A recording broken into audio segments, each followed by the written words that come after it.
Chapter 1 पुरखे और बचपन। छोटी अवस्था से ही मैं बड़ा साहसी था। अगर ऐसा ना होता तो खाली हाथ सारी दुनिया घूम आना क्या मेरे लिए कभी संभव होता।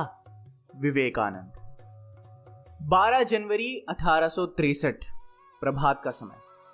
स्त्री पुरुषों के दल मकर समतमी के स्नान के लिए गंगा की ओर जा रहे थे। इसी समय कलकत्ता के एक गण्यमान नरेंद्र नाथ रखा गया।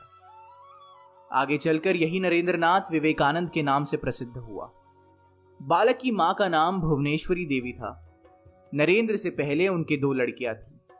बेटे का मुंह देखने की उनके मन में बड़ी अभिलाषा थी, इसलिए सुबह शाम शिव मंदिर जाकर प्रार्थना करने लगी।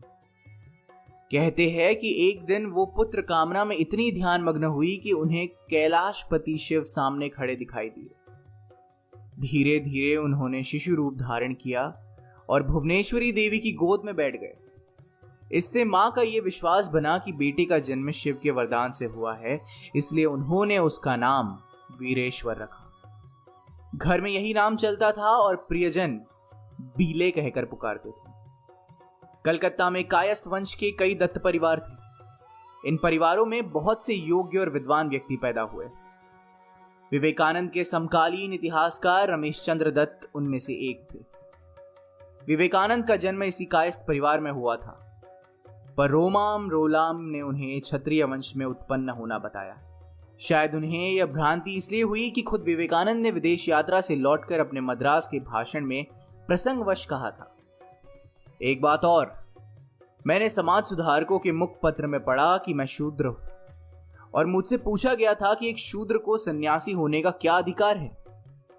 तो इस पर मेरा उत्तर यह है कि मैं उन महापुरुष का वंशधर हूं जिनके चरण कमलों पर प्रत्येक ब्रह्मांड यमाय धर्मराज्य चित्रगुप्ताय वै नमः उच्चारण करते हुए पुष्पांजलि प्रदान करता है और जिनके वंशज विशुद्ध क्षत्रिय है। यदि अपने पुराणों पर विश्वास हो तो इन समाज सुधारकों को जान लेना चाहिए कि मेरी जाति ने पुराने जमाने में अन्य सेवाओं के अतिरिक्त कई शताब्दियों तक आधे भारत का शासन किया था। यदि मेरी जाति छोड़ दी जाए तो भारत के वर्तमान सभ्यता का क्या शेष रहेगा।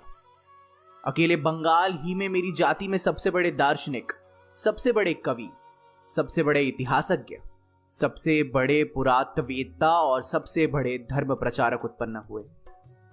मेरी ही जाति ने वर्तमान समय में सबसे बड़े वैज्ञानिकों से भारतवर्ष को विभूषित किया है। इन निंदकों को थोड़ा अपने देश के इतिहास का तो ज्ञान प्राप्त करना था। ब्राह्मण, क्षत्रिय तथा वैश्य इन तीनों वर्णों के संबंध में जरा अध्ययन तो करना था। जरा ये तो जानना था कि तीनों ही वर्णों को सन्यासी होने और वेद के अध्ययन का समान अधिकार है। ये बातें मैंने तो यूं ही प्रसंगवश कह दी।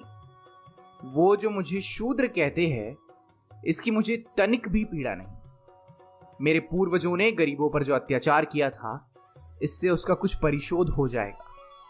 यदि मैं पैरिया, नीच चांडाल होता तो मुझे और भी आनंद आता, क्योंकि मैं उन महापुरुष का शिष्य हूं जिन्होंने सर्वश्रेष्ठ ब्राह्मण होते हुए भी एक पैरिया चांडाल के घर को साफ करने की अपनी इच्छा प्रकट की।